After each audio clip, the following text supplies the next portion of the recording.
Salut à tous, c'est Eliacide, bienvenue pour une nouvelle vidéo. Alors du coup aujourd'hui on va se retrouver pour un trip report au 2CE. Donc le 2CE c'est une molécule qui a été synthétisée encore une fois par Alexander Shulgin. Il a synthétisé beaucoup de trucs, hein. Quasiment toutes les molécules qui sont disponibles sur le marché des research chemicals en termes de psychédéliques, en fait c'est lui qui les a synthétisées. Donc le 2CE c'est un analogue de la mescaline. D'ailleurs, ses effets ils sont assez similaires à celle-ci, mais ils sont quand même moins longs. Il faut savoir que la mescaline dure environ 14 heures, alors que le 2CE ce sera plutôt 7-8 heures. Et en plus de ça, le 2CE va plus avoir une sorte de teinte un peu froide, un peu clinique, avec des visuels dans les tons froids, plus que la mescaline qui a plutôt des visuels dans les tons chauds, comme rouge, rose, tout ça, voilà, vous avez compris. Donc voilà un petit peu pour les petites infos de base sur la molécule. Il y a beaucoup plus à dire, mais je pense que j'en ferai une vidéo complète sur le 2CE parce que c'est une molécule qui est vraiment incroyable et il y a beaucoup de choses à dire, mais j'ai pas encore assez expérimenté pour faire toute une vidéo complète sur le sujet. Et du coup, j'ai décidé de vous faire le trip report de ma première expérience au 2CE. Alors du coup, j'avais entendu parler du 2CE grâce à mon ami et youtubeur Nuit, vous connaissez sûrement, qui a une chaîne du coup où il aborde le terme de la spiritualité avec les psychédéliques. Et il m'a dit que c'était sa molécule préférée, et il le dit aussi dans ses vidéos d'ailleurs. Et du coup, c'est pour ça que ça m'a plutôt intrigué et j'avais envie de tester le truc, quoi. Faut savoir que c'est une molécule qui est fortement déconseillée aux débutants parce que c'est très puissant et très introspectif. Donc potentiellement ça peut vous brusquer et vous risqueriez de faire un gros bad trip. Au moment de l'expérience, j'avais déjà de très gros trips derrière moi. J'avais fait par exemple un alley flip à 200 microgrammes de LSD, donc c'est en faisant un alley flip, j'avais rajouté une haute dose de 6 APB. Enfin bref, c'est un trip qui était complètement délirant et du coup j'avais su le gérer. Donc j'étais bien expérimenté, je savais dans quoi je m'engageais. J'avais bien réfléchi la date de mon trip. J'avais préparé aussi une playlist pour m'accompagner pendant le voyage. Niveau état psychologique, j'étais dans une période de changement parce que c'était pendant l'été de terminale. Donc ça veut dire quitter la maison familiale. Donc voilà, ça remuait un petit peu quelques trucs parce que voilà, c'est une sorte de passage à l'âge adulte un petit peu. Donc toujours une période importante dans la vie d'un individu. Donc voilà. J'étais un petit peu déprimé parce que je me sentais seul chez moi, comme mes amis étaient soit en vacances, soit dans leur job d'été. Donc du coup, je comptais un petit peu sur le trip pour passer un bon moment, me détendre, lâcher prise, tout ça, et en remettant un petit peu mes idées au clair. Par contre, attention, j'étais quand même dans un état d'esprit où ça allait psychologiquement.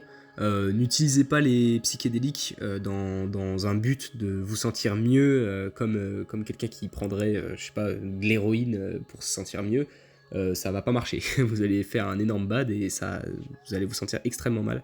Du coup, voilà, j'étais quand même dans une bonne période, mais un petit peu déprimé, mais rien de terrible.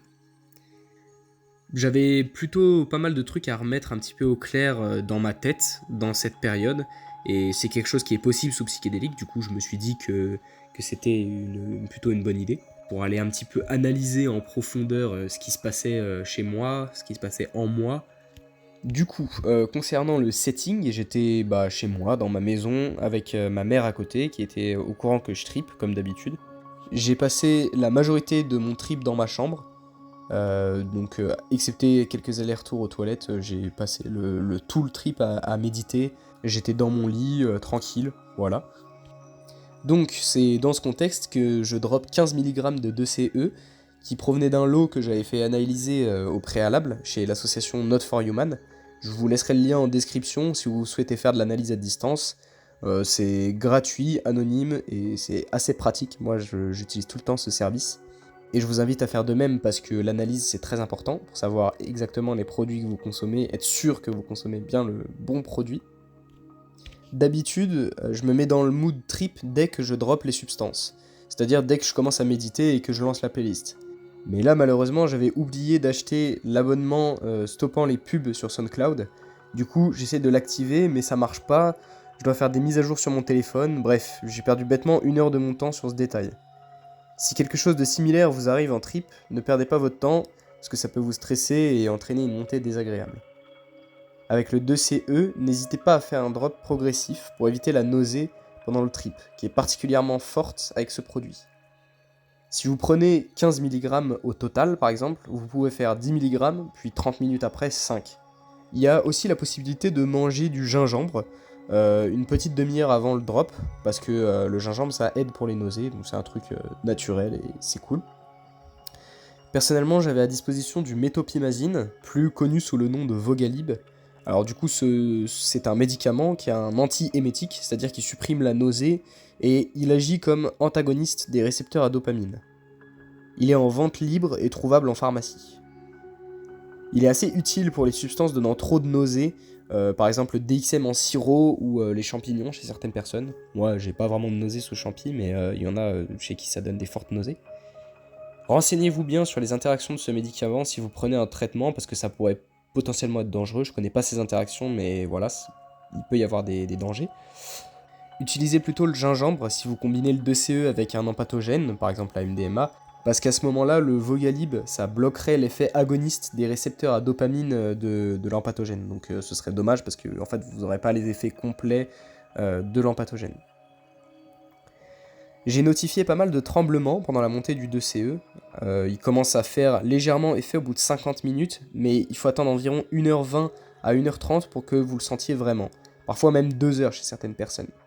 Et je précise que moi j'avais l'estomac vide et du coup ça m'a pris à peu près 1h30 à être bien dans les effets, vraiment à ce que le truc soit bien monté. J'ai trouvé la montée un peu plus difficile à passer que les autres psychédéliques. Par exemple, j'ai trouvé plus dur que celle du LSD à un dosage équivalent, sachant que 15 mg de 2CE, c'est environ égal à 160 microgrammes de LSD, même si c'est difficile de comparer et que c'est pas forcément pertinent.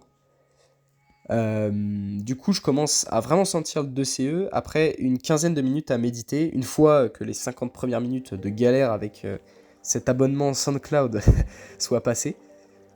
Je me mets à penser, à réfléchir aux raisons du fait que je me sentais un peu mal dans cette période, et je trouve plusieurs réponses à mes questions. D'un autre côté, je pense aussi à d'autres choses, et il y a certaines réflexions qui me viennent en tête.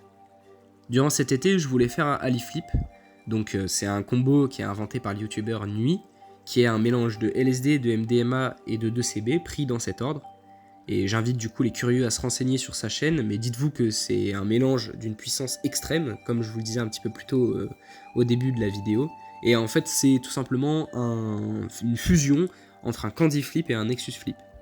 Et je voulais pousser la dose dans un Ali Flip afin de faire l'expérience de la mort de l'ego. Je vous invite encore une fois à vous renseigner sur cet incroyable sujet de la mort de l'ego. Mais dites-vous qu'une mort de l'ego, en gros, c'est la chose la plus puissante que peut vivre un être humain au cours de sa vie. C'est vraiment le truc le plus marquant. Quand on le vit, ça marque toute votre vie. C'est d'une puissance inimaginable pour les gens qui n'ont jamais pris de psychédéliques. Et même pour ceux qui ont pris des psychédéliques, ça reste inimaginable. Donc voilà. Et c'était quelque chose dont je m'étais approché dans mon Ali Flip à 200 microgrammes, dont je vous parlais un petit peu plus tôt. Mais à ce moment-là, pendant mon trip au 2CE, je me dis que j'étais à une période charnière de ma vie, durant laquelle je quitte la maison familiale, ce qui est quand même un événement de grand changement dans la vie d'un humain, et du coup que c'était pas du tout le bon moment. C'est pour ça que lors des périodes charnières de votre vie, je vous invite à ne pas faire de gros trips, du genre pas plus de 150 ou 200 microgrammes de LSD, parce que ça peut anéantir votre santé mentale et vous faire sombrer dans un mal-être et une forte angoisse vis-à-vis du changement que vous vous apprêtez à vivre. Et dont il est difficile de sortir parce que ça laisse des fois des traceurs émotionnels sur plusieurs mois. Voilà, du coup, si vous souhaitez tenter des trips très puissants, je vous invite à le faire dans des périodes où vous êtes stable, où vous vous apprêtez pas à subir ou à vivre un changement, du style un déménagement, un changement de ville, ce genre de truc, ou un changement de métier, ça peut être des moments charnières et du coup c'est pas du tout adapté pour faire des gros trips. Et donc après m'être fait cette réflexion, je me mets aussi à penser que tout ce qui touche de près ou de loin à la sexualité, donc par exemple le porno, ça en fait partie, et c'est des choses qui doivent être analysées avec une grande précaution, parce que la sexualité c'est quelque chose de très viscéral.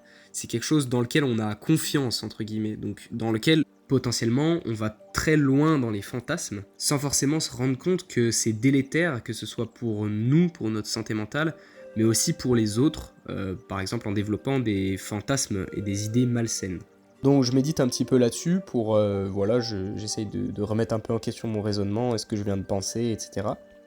Et après ça, je ressens l'envie d'aller voir ma mère pour lui dire que je l'aime et je lui fais un câlin et tout, et voilà, pour lui dire, pour la remercier d'avoir été là pour moi et d'être sans jugement vis-à-vis de moi. Donc c'était un moment qui m'a fait du bien pendant le trip. Ensuite, je reste un peu dans mon salon et ma cuisine en écoutant de la musique. Puis, à ce moment-là, je ressens une fréquence assez proche des empathogènes dans mon corps, mais en moins puissant. Les sensations physiques que je ressens, ça se rapproche d'un mélange de celles du 2CB et du 6APB, un RC empathogène parmi les plus connus. La musique est ressentie très très différemment de d'habitude. J'ai l'impression de jongler avec mes sens et de me fondre dedans au rythme de la musique. Je retourne dans ma chambre et je me concentre sur mes sensations. Je tente de plonger profondément dans la méditation, allongé sur mon lit, les bras et les jambes relativement écartés. La musique me traverse et m'immerge dans un monde étrangement familier. J'insiste sur ce point car ça me paraissait vraiment très très réaliste, comme si je connaissais ces lieux. Apprenez à reconnaître ce type de sensation et ce type de visuel, et une fois que vous êtes dans ce genre d'espace un petit peu familier, essayez de plonger encore plus profondément. Laissez-vous absorber par cette nouvelle dimension, sans crainte et sans réaction, parce que je vous assure qu'elle ne vous veut que du bien. Je retrouve des sensations que j'avais pendant mon dernier Ali-Flip, durant lequel je n'ai pratiquement fait plus qu'un avec l'univers. Je vous invite à aller voir mon trip report, d'ailleurs, qui est posté sur la chaîne de nuit, pour comprendre de quoi je parle. C'est dans la vidéo Interview Ali-Flip 5. Je suis immergé dans l'expérience sensorielle que m'offre la musique, avec une profondeur rarement, voire pas atteinte dans mes précédents trips. Il faut savoir que les psychédéliques ont une forte affinité avec la musique, mais avec le 2CE, c'est encore plus marqué que n'importe quel autre d'entre eux. Je fusionne littéralement avec la musique. Je suis englouti par celle-ci et suis littéralement plongé dans une dimension parallèle dans laquelle j'ai l'impression de flotter et avec laquelle je fusionne. Je deviens cette nouvelle réalité et elle devient moi. Je ressens littéralement la musique me toucher et s'imprimer en moi, exactement comme si quelqu'un ou quelque chose me touchait. Elle se matérialise en visuels qui deviennent instantanément mes sensations tactiles. Par exemple, si la musique m'évoque une chaussure, je deviens une chaussure. Si elle m'évoque un arbre, je deviens un arbre et ressens mon corps exactement comme si j'étais un arbre. Bon, là je caricature un petit peu pour que vous compreniez, mais je vois plutôt un défilé de paysages surréalistes qui se transforment en fonction de la musique et je fusionne avec ces paysages. Je ressens comme des ondes dans mon corps qui sont procurées par le 2CE et j'aligne mes vibrations. C'est comme si chaque cellule vibrait au même rythme. Si vous avez un niveau de connexion suffisamment puissant avec votre corps, qui est grandement facilité par les psychédéliques, vous pourrez ressentir vous aussi ces sortes de vibrations. C'est notamment les empathogènes comme la MDMA qui m'ont permis cela. Donc si c'est quelque chose qui vous intéresse, je vous invite à explorer cette classe de substances de manière responsable, donc toujours avec 6 à 8 semaines entre chaque prise pour éviter les dommages neurologiques. Les visuels sont assez abstraits, mais ils me paraissent en même temps très réalistes. C'est clairement la substance qui m'a le plus envoyé dans un autre monde, entre guillemets. Je ressens un état de paix très puissant, avec une chaleur dans le ventre qui reste moins forte que celle procurée par les empathogènes. J'ai toujours les yeux fermés et vois beaucoup d'images de Bouddha et de culture asiatique qui défilent devant mes yeux. Je vois les montagnes de l'Himalaya avec une vue magnifique, des décors de monastères bouddhistes avec des instruments de musique traditionnelle. Je ressens en quelque sorte le bonheur de quand j'étais enfant, une sorte de complétude et l'impression de n'avoir aucun besoin sur l'instant. C'est vraiment facile de me laisser aller et de m'immerger profondément dans l'expérience sensorielle. La musique m'évoque des parfums, des couleurs et une multitude de sensations explosent. À un moment, je sentais littéralement un parfum que m'évoquait la musique, comme si je le sentais sur la peau de quelqu'un, et ça ne m'est jamais arrivé avec un autre psychédélique que le 2CE. J'ai l'impression de faire l'amour avec le son. Je le ressens me traverser et laisse la musique s'exprimer en moi, à travers toutes mes sensations et ce sans aucun blocage. Chaque détail de la musique semble prendre toute la place et devient un élément principal de celle-ci. Le moindre effet sonore est remarqué et évoque chez moi des sensations tactiles, olfactives et visuelles. Je n'ai pas eu de sensation gustative, littéralement, avec du goût, mais parfois c'est comme si je ressentais la texture de la musique dans ma bouche, comme si j'étais en train de la mâcher. Le trip, au total, aura duré un petit peu plus de 7 heures, à partir du moment où j'ai ingéré la molécule, et ça a commencé à se calmer à partir de 6 heures après l'ingestion. Donc si vous voulez redonner de la puissance au trip, vous pouvez prendre une petite quantité de 2CB vers 5h ou 5h30. Ce timing n'est valable que pour la prise en sniff. Ne prenez pas plus de 6 mg en sniff pour une dose de 15 mg de 2CE, afin que ça reste à peu près proportionnel. Attention quand même parce que le sniff, c'est un mode de consommation particulier qui nécessite une exécution méthodique sous peine de contracter des maladies comme l'hépatite C. Et globalement, toutes les maladies qui se transmettent par le sang, sauf le sida. Parce que le sida n'est pas viable sur une surface, par exemple sur une table. Le virus, il meurt. Par contre, c'est pas le cas du VHC qui, lui, s'il est sur une surface, il peut rester pendant plusieurs jours. Sachant que le VHC, c'est l'hépatite C, c'est exactement la même chose. Donc, tout ça pour dire que vous devez vous renseigner avant d'adopter ce mode d'administration. Il y a plusieurs choses à savoir. L'idée de le prendre en sniff, c'est que par ce mode de consommation, il dure 2 à 3 heures le 2CB. Soit la durée nécessaire pour couvrir la fin du trip à partir de 5h30 après l'ingestion du 2CE. Si vous voulez pas utiliser le sniff comme mode de consommation, vous pouvez toujours prendre du 2CB par voie orale aux alentours de 3h30, 4h après l'ingestion du 2CE pour que ensuite le 2CB kick à peu près au moment de la descente du 2CE, donc ça va faire remonter les effets tout en évitant une fin de trip qui pourrait être un petit peu monotone sinon. Après ça rallongera forcément un petit peu la durée des effets de 1 heure ou 1h30 voire 2 heures, donc il faut quand même que vous preniez ça en compte. Et forcément ça rajoute aussi un petit peu de puissance, même si concrètement quand vous êtes à la fin de CE, ça a quand même bien redescendu. Bref, faites gaffe et commencez par des dosages plutôt bas s'il vous plaît. Et du coup pour en revenir à mon trip, c'était un des meilleurs trips que j'ai vécu jusqu'à présent. L'immersion dans l'expérience était juste dingue en se laissant aller, alors même que la dose n'était pas exceptionnellement élevée sur l'échelle du 2CE. 15 mg, c'est à peu près la moitié de la dose extrêmement forte du 2CE qui est 30 mg. C'est un trip qui, après coup, m'a permis de plonger plus facilement dans le bonheur en me concentrant sur mes sensations corporelles du quotidien. Et il m'a beaucoup plus ouvert. J'ai la sensation de pouvoir plus facilement lâcher prise et me détacher de mes angoisses. Le 2CE a été très thérapeutique pour moi, et grâce à ces sensations physiques, je pense qu'il peut permettre de faire la lumière sur des symptômes somatiques d'un traumatisme. Par exemple, une tension dans un endroit suite à un traumatisme dont vous prenez conscience. Ou même un état de vigilance permanent qui arrive chez les personnes qui ont été agressées par exemple. Et même si vous êtes quelqu'un de crispé, il peut peut-être vous aider à débloquer certaines parties du corps en vous libérant d'une angoisse que vous avez au quotidien si votre trip se passe bien. Si je devais comparer le 2CE au LSD, je dirais que le 2CE m'a donné une beaucoup plus grande facilité à plonger dans quelque chose de mystique, de thérapeutique. Il était en quelque sorte moins éparpillé et allait droit au but en termes de plongeon dans l'expérience mystique, quoi. Parce que le LSD, souvent, on se perd un petit peu.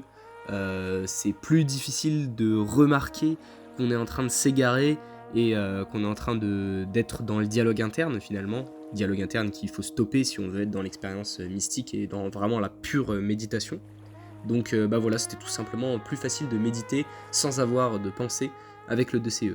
Mais il y avait quand même cette profondeur, cette dimension, justement cette dimension mystique qu'on a un petit peu moins par exemple avec le 2CB où il n'y a pas vraiment cette espèce d'expérience transcendante à part si on monte vraiment, vraiment beaucoup les doses.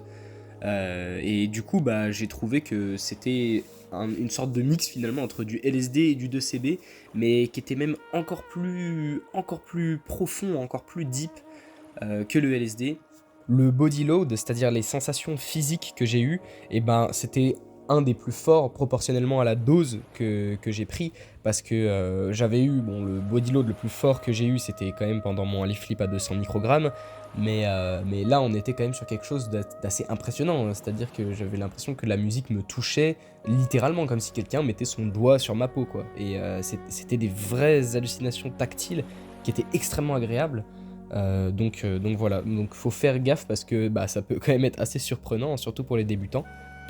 Et si vous regardez un petit peu les informations à disposition sur internet concernant le 2CE, vous allez vous rendre compte qu'il y a beaucoup de gens qui parlent de cette synesthésie musicale qu'aurait le 2CE. Bah, c'est quelque chose que je confirme totalement parce que franchement ça m'a apporté vraiment une expérience auditive très très puissante. J'avais rarement eu autant de synesthésie musicale, c'est-à-dire que bah, vraiment quand j'entendais la musique, ça me faisait des effets de fou, c'est-à-dire que ça a boosté le trip d'une puissance, vous pouvez pas vous rendre compte à quel point ça a boosté le trip, quoi.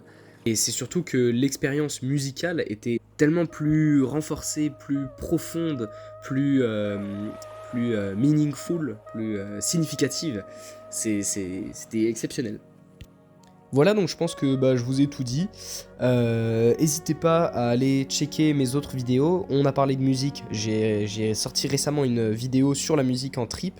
Vous avez aussi une vidéo sur le 2CB qui vous explique un petit peu pourquoi je considère que le 2CB c'est un psychédélique tout terrain. Et vous avez aussi un trip report de mon Nexus Flip que j'avais fait il y a quelques mois. Donc Nexus Flip c'est un mélange entre de la MDMA et du 2CB. Je vois que vous êtes beaucoup à regarder les vidéos sans forcément les liker, donc prenez le temps s'il vous plaît de poser un like, parce que vraiment je vous jure que ça m'aide beaucoup, ça aide au référencement de la chaîne et ça aide à la lancer, parce que bah voilà, je suis tout nouveau sur YouTube et du coup j'ai pas encore beaucoup d'abonnés, donc voilà, si vous voulez me donner de la force, abonnez-vous, likez la vidéo, n'hésitez pas aussi à me dire en commentaire quel concept vous voudriez voir sur cette chaîne. Il y a des molécules aussi qui vous intéressent et dont vous voudriez que je parle, n'hésitez pas à le mentionner. Et sur ce, je vous dis à la prochaine, salut!